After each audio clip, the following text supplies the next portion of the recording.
Do we have to bring it up? All right. There's not much to see. It's really not much to see. It's a green box on the mic. Pretty green box. Okay, it's pretty. Don't break it on the way. Yeah. Yeah. If it breaks, you don't use it.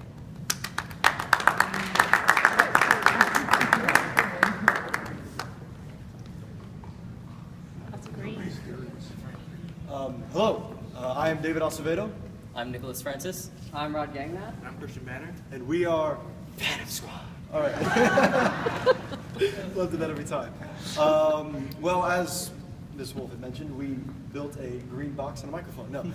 What we created is, I'll wind back. In the beginning of the year, we were trying to figure out a problem, something we could do, something that would help out a lot of people. And what we came upon was that people with disabilities, are disabled, and they have issues living in the world the way we do, if that makes any sense. And so the people that piqued our interest would be deaf people. What challenges do they face, things along those lines. And what we realized is that deaf people obviously can't hear sirens. So we thought,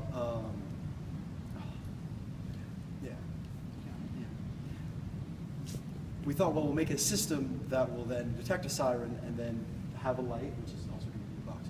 We'll have a light and then show that a siren is nearby. We also then expanded that to be just being distracted drivers, whether it's you have a radio on too loud or you're talking to people in the car. So that is what we have here, that's what we have designed. We had a few iterations, but this is our final product. Yeah.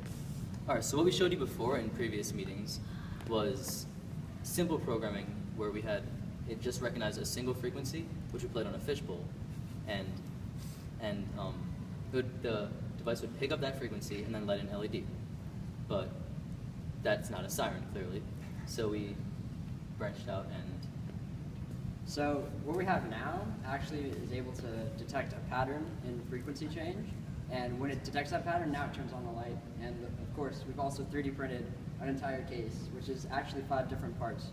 We had to sand down and then assemble to make sure everything fit match the... Right.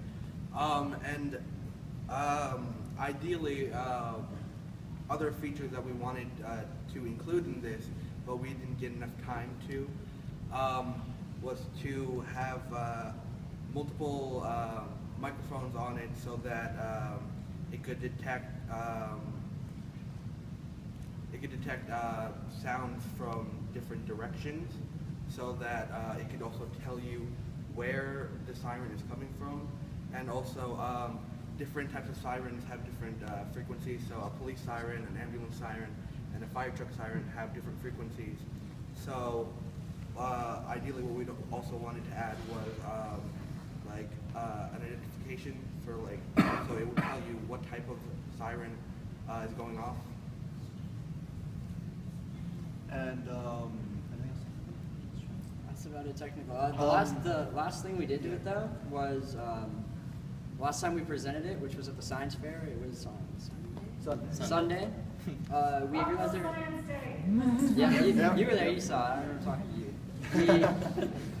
We noticed that there were some issues with background noise and trying to eliminate that. So since that Sunday, we've made it so it doesn't notice background noise as easily, and it also averages the frequencies it gets over very short periods so that they're way more accurate, and it doesn't get extraneous values as much.